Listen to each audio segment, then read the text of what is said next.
नमस्कार, मैं कुसुमलता, हिंदी अध्यापिका। आज हम कक्षा 7वीं में पत्र लेखन का विषय पढ़ेंगे। हमें लाइफ में हमेशा कहीं ना कहीं पत्र लिखना ही पड़ता है और इसे 7वीं के पाठ्यक्रम में रखा गया है, तो इसे हमें सीखना है। पत्र बेटा दो प्रकार के होते हैं, औपचारिक पत्र और अनौपचारिक पत्र। औपचारिक पत्र कौन से होते हैं? जो पत्र सरकारी कार्यालयों के अधिकारियों, विद्यालय के प्रधानाचार्यों, संपादकों या व्यापारिक संस्थानों के अधिकारियों या दुकानदारों को लिखे जाते हैं। जैसे हमने किसी सरकारी ऑफिस में शिकायत करनी है या कुछ मंगवाना है वहां से, या किसी अखबार वाले को, संपादक को लिखना है, या किसी दुकानदार से पुस्तकें लेनी है, कोई सामान लेना है, तो वो सारे पत्र आएंगे औपचारिक पत्र। दूसरी तरफ होते हैं अनौपचारिक पत्र। अनौपचारिक पत्र को निजी पत्र या व्यक्तिगत पत्र भी कहते हैं। ये अपने सगे संबंधियों को, मित्रों को, परिचितों को, यानी जान पहचान वाले को लिखे जाते हैं। जो औपचारिक पत्र है उसमें हम अतिरिक्त कुछ नहीं लिखते, मेन बात ही लिखी जाती है। लेकिन अनौपचारिक पत्र जो हमारे जान पहचान वाले सगे संबंधी हैं, उनको हम अन्य बातें भी लिख सकते हैं, कुछ पूछ सकते हैं, उनका हाल चाल अपना बता सकते हैं। लेकिन औपचारिक पत्र में बिल्कुल स्ट्रिक्ट ही लिखना होता है। अब इस पत्र को लिखने में क्या क्या ध्यान रखना है? पहली बात तो जो सारा पत्र है बाईं तरफ ही लिखा जाता है।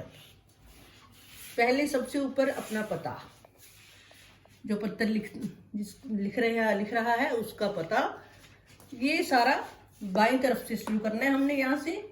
उसके बाद दिनांक हमेशा ऐसे 3/6/2021 ने लिखना, 3 जून कॉमा डाल के 2021, इस तरह दिनांक लिखी जाती है।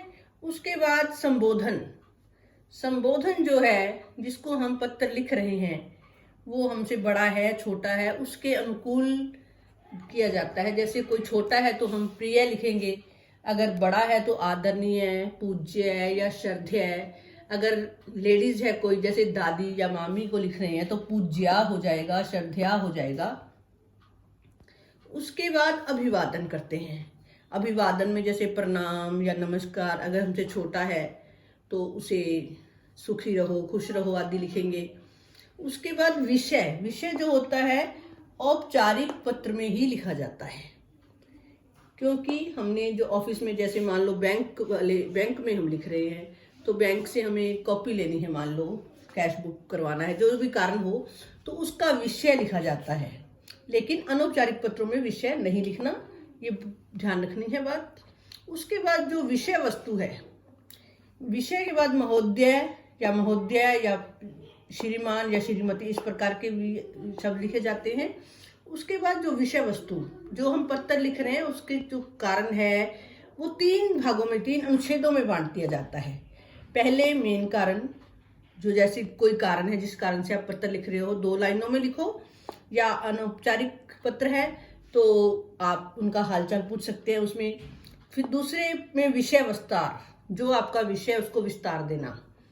तीसरा पॉइंट जो है, उनमें आप परिवार के अन्य सदस्यों का अभिवादन कर सकते हैं। जैसे आप पिताजी को लिख रहे हैं तो माता के बारे में, छोटी बहन के बारे में अभिवादन या प्यार आदि लिख सकते हैं। पत्र के अंत में हमारा जो लिखने वाला है उसके साथ संबंध, जैसे दादाजी को लिख रहे हैं तो क्या लिखेंगे नीचे? आपका पोता। अगर पिताजी को लिख रहे हैं तो आपका बेटा। और अगर यही औपचारिक पत्र है तो यहाँ लिखने वाले के बीच में भवदीय, आपका या प्रार्थी शब्द लिखे जाते हैं, या निवेदक, जो प्रार्थना करने वाला है। इन बातों को ध्यान में रखते हुए हमने पत्र लिखना है। और एक बात और समझा रही हूँ कि हमने पत्र में संबोधन, अभिवादन और समापन में कैसे शब्दों का प्रयोग करना है। अगर हम बड़ों के लिए पत्र लिख रहे हैं, बड़ों को पत्र लिखते हैं, तो संबोधन में क्या लिखेंगे? आदरणीय, पूज्य, श्रद्धेय, पूजनीय। और अभिवादन जो चौथा पॉइंट था हमारा, उसमें क्या लिखते हैं? जैसे बड़ा है तो कोई चरण स्पर्श, सादर प्रणाम या शत प्रणाम, इस प्रकार के शब्द।